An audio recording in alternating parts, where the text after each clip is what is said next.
Puya na palgan nga wanay kinabuhi sa kasagbutan daplin sa Dan sa barangay Guadalupe, dakbayan sa Karkar.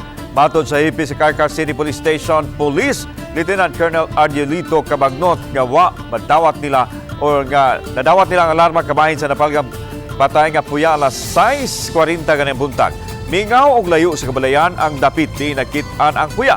Usa ka concerned citizen ang nagpahibaw sa nakitang puya dihang giablihan ini ang metro sa tubig. Nahanaw ang ubos nga bahin sa puya sa dili masuta nga unsay gender sa puya.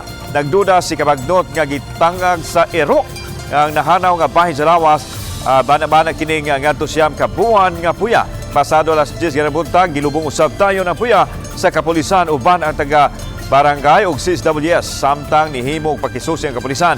Pag-ila konsekensa ang nagbilin sa puya. Doon na siya nakitaan nga ingon nga puya. So, ni adto din siya dito sa mga ubang silingan, niyang gipaybaw, nga nangita siya o kanang kasutlan. Pagbalik na niya, medyo nawa na tong inunan, murag ni ikuan o giro ba? Na tangag o giro, ikit-kit o giro.